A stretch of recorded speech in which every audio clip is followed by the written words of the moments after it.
2024년 2월의 시간 속에서 오늘이 벌써 15일이 되었습니다. 나에게 허락되어진 시간의 선물을 잘 활용하고 계시는지요? 청지기의 마음으로 오늘 허락되어진 시간 속에서 감사함으로 보내시는 여러분 되시기를 진심으로 소망합니다. 오늘 주신 하나님의 말씀 같이 나누도록 하겠습니다. 내가 너희를 부끄럽게 하려고 이것을 쓰는 것이 아니라 오직 너희를 내 사랑하는 자녀같이 권하려 하는 것이라. 그리스도 안에서 일만 스승이 있으되 아버지는 많지 아니하니 그리스도 예수 안에서 내가 복음으로써 너희를 낳았음이라. 그러므로 내가 너희에게 권하노니 너희는 나를 본받는 자가 되라. 이로 말미암아 내가 주 안에서 내 사랑하고 신실한 아들 디모데를 너희에게 보내었으니 그가 너희로 하여금 그리스도 예수 안에서 나의 행사 곧 내가 각처 각 교회에서 가르치는 것을 생각나게 하리라. 어떤 이들은 내가 너희에게 나아가지 아니할 것 같이 스스로 교만하여졌으나 주께서 허락하시면 내가 너희에게 속히 나아가서 교만한 자들의 말이 아니라 오직 그 능력을 알아보겠으니 하나님의 나라는 말에 있지 아니하고 오직 능력에 있음이라. 너희가 무엇을 원하느냐? 내가 매를 가지고 너희에게 나아가랴. 사랑과 온유한 마음으로 나아가랴. 우리가 살펴보고 있는 고린도전서의 배경이 되는 고린도 교회는 바울이 2차 전도 여행 동안 세운 교회입니다. 바울은 긴 기간 동안 고린도에서 복음을 가르쳤습니다. 그러나 바울이 고린도 교회를 떠난 시점에 여러 문제들이 생겼음을 고린도전서의 말씀을 통해 알 수 있습니다. 그 여러 문제들 중에 하나로 고린도 교인들 사이에 분열이 있었습니다. 고린도 교회의 교인들이 각각의 인물들을 지지하면서 문제가 불거진 것입니다. 고린도에서 사역했던 아볼로는 탁월한 열심이 있었습니다.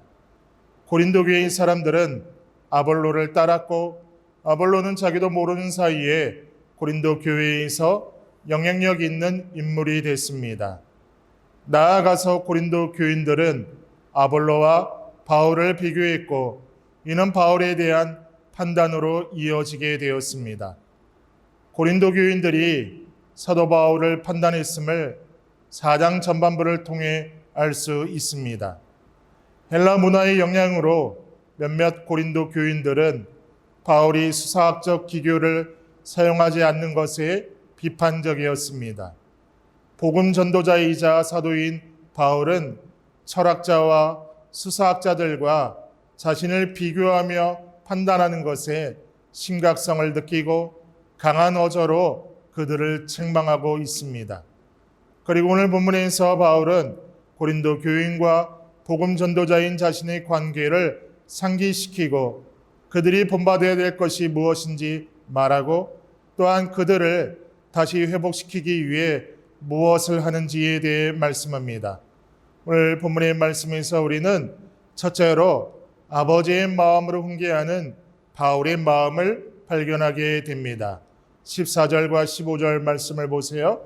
내가 이런 말을 쓰는 것은 여러분을 부끄럽게 하려는 것이 아니라 나의 사랑하는 자녀들 같이 훈계하려는 것입니다.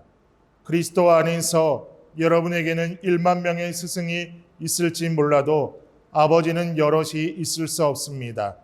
그리스도 예수 안에서 복음으로 내가 여러분을 낳았습니다.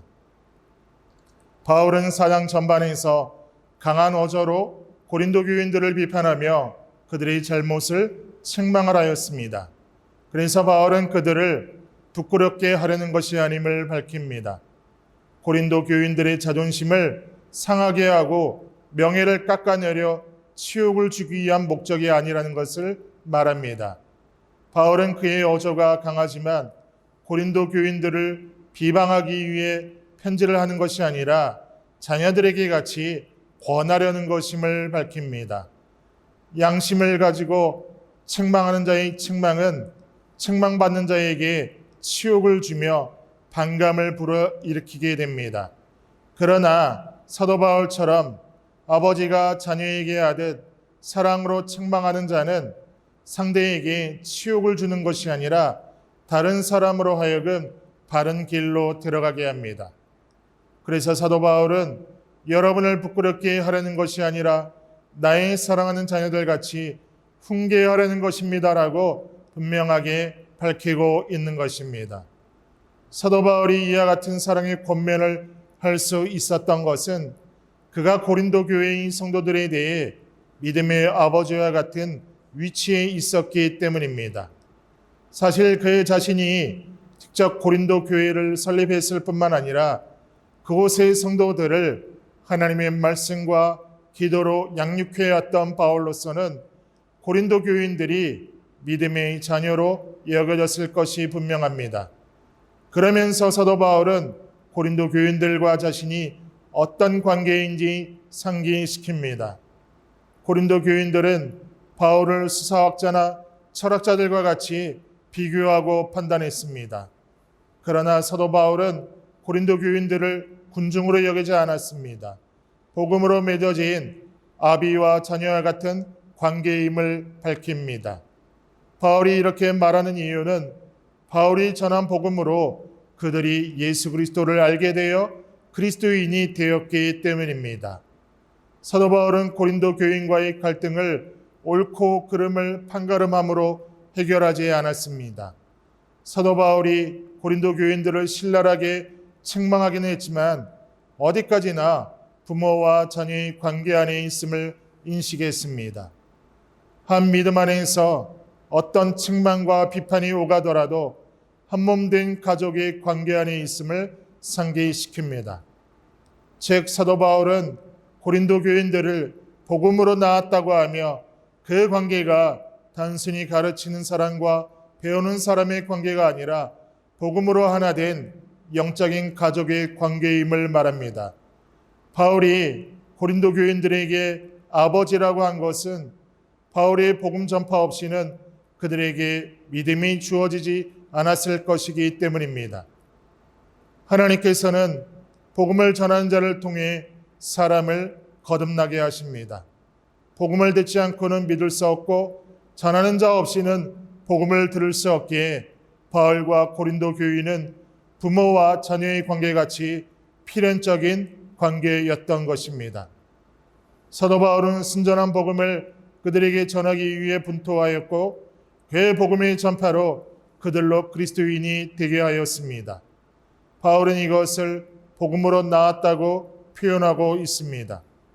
또한 사도 바울은 아버지와 1만 스승을 비교하고 있습니다. 교회 안에 복음에 대해 가르치는 많은 사람들이 있지만 아비는 적다고 하였습니다. 누구든 복음에 대해 가르칠 수 있지만 모든 사람을 아비라고 하지는 않습니다. 오늘 큐티 영상을 함께 하시는 성도 여러분, 이 세상에는 나를 낳아주신 우리들의 부모보다도 더 훌륭한 사람들이 얼마든지 있을 것입니다. 그러나 자기 부모보다도 더 훌륭하게 보여지는 그분들이 자기를 낳아준 부모만큼 자기를 사랑해 줄 수는 없을 것입니다. 이런 면에서 그 당시에 고린도 교인들에게는 자기들을 지도하는 많은 교회 지도자들이 있어서 그들을 존경하고 또 높이 평가하겠지만 친부모같이 고린도 교인들을 사랑해 주는 사람은 바로 사도 바울이라는 사실을 깨닫게 해주려고 15절 앞부분에 있어 그리스도 안에서 1만 명의 스승이 있을지 몰라도 아버지는 여럿이 있을 수 없습니다라고 하여서 부모와 자식 간의 사랑으로 권면하고 있음을 강조해 주고 있는 것입니다. 오늘 본문의 말씀에서 그래서 우리는 두 번째로 복음의 능력은 말이 아닌 영과 진리를 통해 나타남을 발견할 수 있어야 하는 것입니다. 고린도 교회에는 사도 바울보다 더 언변이 좋고 지식적으로나 외향적으로 더 탁월한 실력자들이 있었을 것입니다. 그들이 고린도 교인들 사이에 인기를 얻고 영향력을 가진 것은 자연스러울 것입니다. 그러나 사도 바울은 그들이 자신을 본받으라고 하고 있습니다. 사도 바울이 자신을 본받으라고 하는 이 말은 자신을 더 인정해달라는 말이 아닙니다. 자신이 옳기 때문에 자기를 본받으라고 하는 것도 아닙니다. 바울이 이렇게 이야기하는 것은 이 세상에서의 영광을 쫓지 말고 복음을 위해 고난받는 삶을 살라는 의미인 것입니다. 사도 바울의 고린도 교회를 향한 이 말들은 철학자나 수사학자들이 하는 논쟁이나 변론과 같지 않습니다. 왜냐하면 바울이 전하는 이 복음의 능력은 말의 실력에 있지 아니하고 하나님의 능력에 있기 때문입니다. 큐티 영상을 함께 하시는 성도 여러분, 고린도 교회에는 많은 말들이 있었습니다. 복음을 가르치는 말과 수사학자나 철학자들의 말, 바울을 비판하는 말 등 서로 말로 실력을 다투고 있었습니다. 이러한 상황에 대해 사도 바울은 고린도 교인들에게 말이 아니라 오직 그 능력을 알아보겠다고 합니다. 바울이 말하는 능력은 기적이나 사람을 감동시키는 것을 의미하는 것이 아닙니다. 사도 바울이 말한 능력은 사람으로 하여금 구원에 이르게 하는 것을 말하는 것입니다. 바울이 하나님 나라가 능력이 있다고 하는 이 말은 복음만이 사람을 거듭나게 한다는 확신입니다. 그것이 설사 당장 지금 눈에 보이는 극적인 모습으로 나타나지 않을지라도 복음만이 구원을 이루는 능력이 있는 것입니다. 오늘 고린도전서 4장 후반부의 이 말씀들은 무겁고 엄중한 상황에 대한 말씀인 것입니다. 사도 바울은 오늘 말씀에서 나눈 이 말들을 부드럽게 돌려서 권면하고 말하고 있지 않습니다. 격앙된 어조로 고린도 교인들이 잘못을 책망하며 꾸짖고 있습니다. 21절을 보십시오. 여러분은 무엇을 원합니까? 내가 채찍을 들고 여러분에게로 가는 것이 좋겠습니까? 그렇지 않으면 사랑과 온유한 마음을 가지고 가는 것이 좋겠습니까? 사도 바울이 채찍을 든다고 표현한 것은 자녀를 매로써 경책하여서라도 잘못된 행동에서 돌이키게 하려는 강한 의지를 표현한 말입니다. 그만큼 사도 바울은 고린도 교인들의 현재적 상태를 심각하게 받아들이고 있었습니다. 바울도 사랑과 온유한 마음으로 고린도 교인들을 대하여 권하고 싶지만 그렇게 할 수 없는 상황임을 말하는 것입니다. 사랑하는 성도 여러분, 부모는 누구나 자녀에게 항상 사랑하는 마음으로 온유하게 대하고 싶지만 엄하게 꾸짖고 경책해야 할 때도 있을 것이기 때문입니다. 고린도 교인들이 자기들에게 복음을 전해 그리스도인이 되게 한 사도를 판단하고 비판하고 있는 이 상황에 대해 엄중하게 여기고 있는 것입니다. 고린도 교인들은 사도 바울을 철학자나 지식인들과 비교하고 판단하며 복음으로 맺어진 영적인 관계라는 것을 잊었습니다. 그리고 언변과 지적인 능력을 갖춘 사람들을 따라서 복음을 말의 향연으로 착각했습니다. 그런 그들에게 사도 바울은 다시금 복음으로 맺어진 영적 가족의 관계를 상기시킵니다. 또한 디모데를 보내 다시 예수 그리스도의 복음을 가르쳐 생각나게 합니다. 그리고 세상의 영광을 쫓지 말고 바울 자신을 본받아 복음을 위해 고난받는 삶을 살라고 권면을 하고 있습니다. 오늘 큐티 영상을 함께 하시는 성도 여러분, 이처럼 복음의 능력은 언변과 말의 실력에 의해서 나타나는 것이 아닙니다. 영과 진리에 따라 나타납니다. 오늘 허락되어진 하루의 인상 가운데 인하여서도 말이 아닌 능력으로 복음을 경험하는 복된 여러분들, 복된 하루 다 되시기를 진심으로 소망합니다. 다 같이 기도하겠습니다. 하나님, 허락되어진 오늘 하루의 인상 가운데 성도인 삶을 살아갈 때 하나님, 흐르는 강물처럼 선한 능력을 행사하는 오늘 하루가 되게 하여 주옵소서. 우리의 모습을 통하여서 주의 사랑이 흘러가게 하여 주시고 우리의 삶의 발걸음을 통하여서 하나님의 은혜가 흘러가는 통로로 하나님 귀히 쓰임 받게 하여 주옵소서. 그렇게 행하시 하나님 믿고 의지하며 예수님의 이름으로 기도드리옵나이다. 아멘.